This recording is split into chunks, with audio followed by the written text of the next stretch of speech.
time to man up. Thanks for keeping it locked. It's the Man Up Sports Show. Man, we just had a great segment going on. I almost hate to end it, but I wish y'all could hear what goes on during the breaks. It's off the chain. But we're gonna give you a little taste of what was up. We're talking about marriage relationships, not just with athletes, but just in general. A recent study just showed that 4 out of 10 people in America don't believe that, or don't necessarily believe that, a married couple with children institutes a family. They believe that marriage is kind of becoming obsolete, that you can have a family with just 2 people who live together, or 2 same-sex people who adopt children, and just on and on and on. So reading that article, looking at the divorce rates, which people have say, oh, they decreased. Yeah, they did, but also people aren't getting married at the same rate. People are not getting married.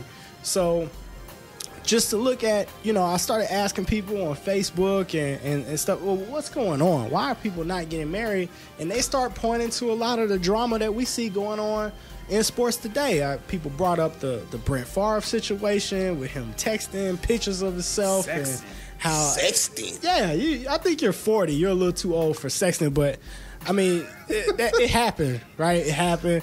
Of course, everybody's gonna bring up Tiger Woods. Tiger Wood, y'all. I mean, there's just no defense for that. I'm sorry. How you gonna defend Tiger? I can't defend it. I mean, he ain't the first guy to do it. Like Tiger, he been going defend Tiger. I could defend Tiger. I can defend Tiger, and I'm a Christian. That sounds bad, don't it? Go ahead. Yeah, go ahead. But look, first I gotta make this point.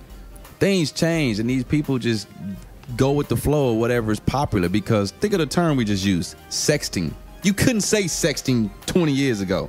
There was no sex. That's what I'm saying. It wasn't even possible. They had bag phones 20 years ago. Yeah, that's what I'm saying. So it wasn't even possible. Nobody would send no message on a bag phone. It cost $30 just to get an incoming call. There was no text message.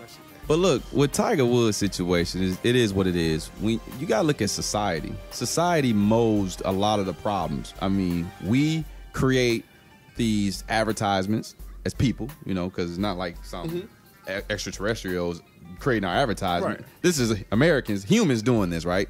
Create all these advertisements that promote promiscuity, or is that even a word? Promiscuity. There we go. Yeah. Get him, Jay. But see, I correct myself, though. Rain on Jay. Hold on. So all the problems that exist are the problems that we create, and then we make these larger than life people. Like Tiger Woods is just a man. He knows he's just a man, but we made him into a god. Something different. Yeah. You know what I'm saying? So we made it that his stuff don't stink, so he can say and do whatever he want. And his wife doesn't look at Tiger Woods as Tiger Woods. She holds him to the same standards that most women hold their husbands to. She calls him Eldridge, right? Whatever. Yeah. I don't. Oh, wow. But then it's like, what do you expect? This man ain't claiming to follow Christ. He's a man. He's a man who has millions of dollars. Actually, who has. Well, kind of. What's that? I think he's Buddhist. Well, whatever. So he definitely but I'm saying, like, he is a god. Will. But I'm saying he's a god here. He is a god. So he can't do wrong. True. So it's like, you crazy? I mean, why not? This goes out to everybody. I know what's wrong with Tiger Woods. He a freak. He is a freak. Tiger Woods a freak. That's what's wrong with Tiger Woods. That is what's been said, that he does. He has some other habits that go along with that.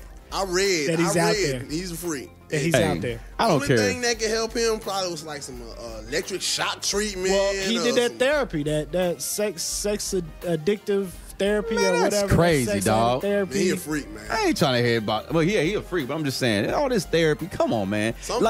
People like Tiger Woods didn't exist 100 years ago. Yeah, and they probably needed therapy then. I'm saying, but I'm sure there was other remedies. I mean, we could take it back to Sodom and Gomorrah. I mean, what I'm saying though, man, is nothing. No it's nothing impossible for him to change. I mean, it's not like he couldn't change. He don't need this sex therapy stuff to change. How do you know that? Because, man, it's called prayer. It's called where your desires are at, man. When you don't desire to live for God, that stuff creeps into your life. It ain't nothing but a devil. You know what I'm saying? So it's where your desire is. And where your desire is, your heart will be. That's what Tiger Woods would all, because he desired sex. So, he desired. Well, go ahead. Speaking, questioning where somebody's desire was, and I'm gonna talk about an incident that hit close to home. I guess for me, anyway.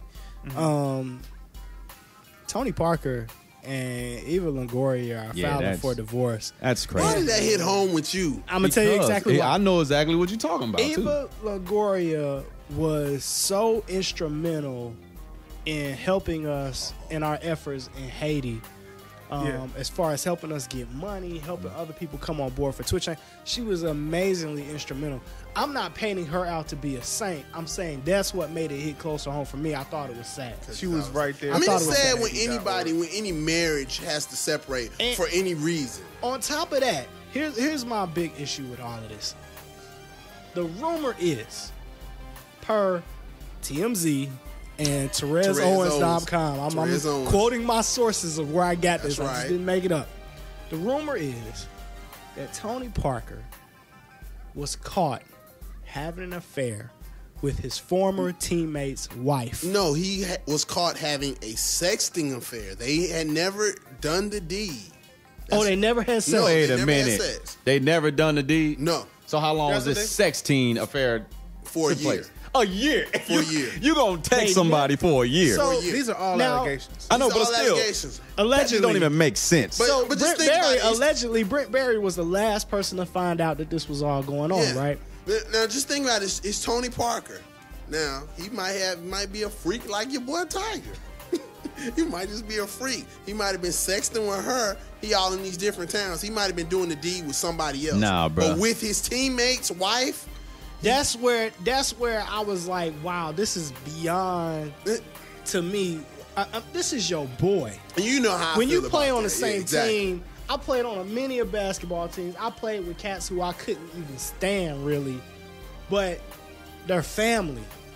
You play with somebody long enough, they kind of become fan. I mean, that's your people, man. But that's some teams, right? No, it's different in the NBA, in professional sports, because you don't have to like him. That's your job. That's your job. You gonna work with your coworker. You don't gotta like your coworker. But with an organization like the Spurs, I play with people who I didn't like. Yeah, when it's an organization like the Spurs, they keep it. It's more of a family thing. The successful organizations, they don't look at it as a job. No. So how do you explain Shaq and Kobe?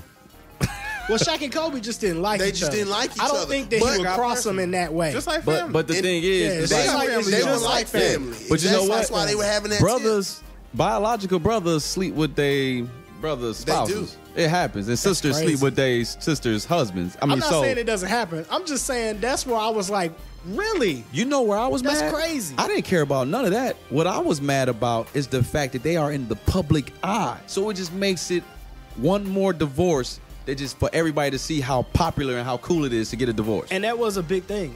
You saw people on Twitter. It is. People don't care, man. Tweeting and saying that they didn't believe in love and we don't believe.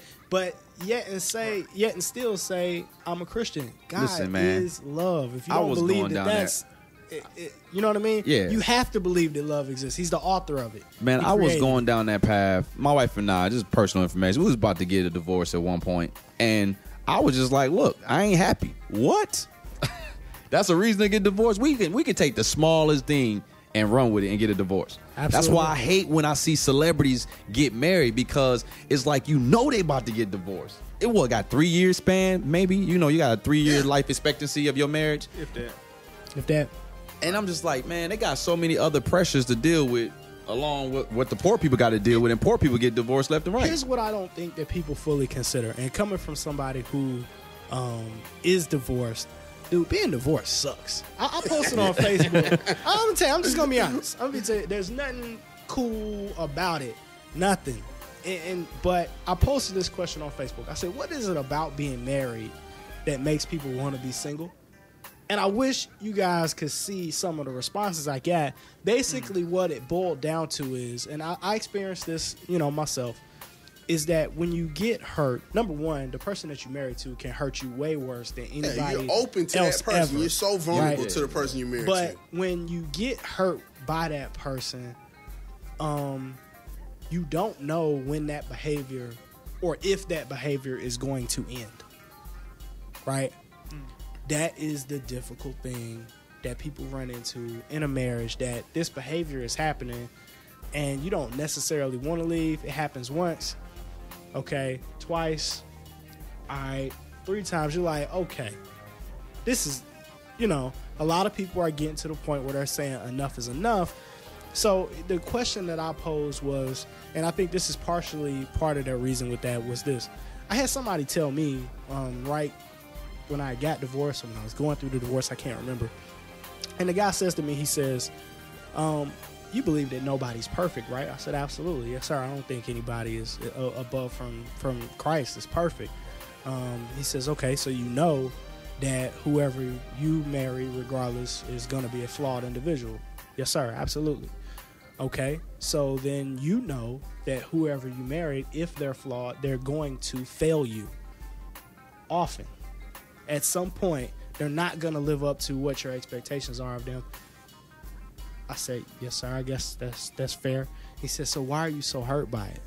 That's what I'm saying. That goes to the point that me and you were talking about earlier today. Yeah. People look at you when you're courting, when you're dating, and you often hear when people about to go through a divorce or someone, they was like, well, he ain't like he used to be, or she ain't like she used to be. You idiot. How naive are you? How long do you think they could sustain that front? That's all it was a front. That representative you put out there. I think, though, I think there is a expectation, though, that for whatever reason, don't ask me, that there are certain things that are expectations you have that maybe not even are spoken or communicated, that you believe this person will never do. And because people live in fantasy world. But they live in fantasy world. They're definitely living in a fantasy world, and out of those people who have those expectations that they better not ever do this, the song woody woo woody woo, how many of those people outline those things to their partner, to their exactly. You don't. I don't know. I can kind of guess at what you expect, but I really don't know. I really don't know exactly. But that's how it is, man. That's why people make so many mistakes, because they have these expectations that no one knows about, and it may be something that is real close to home. It could be something so simple, like, for example, the 5 Love Languages. That book awesome was great. That is an awesome book, by the way. So it's like I learned my wife's love languages. Hey, man, I've read that book about, I know, at least 12 times.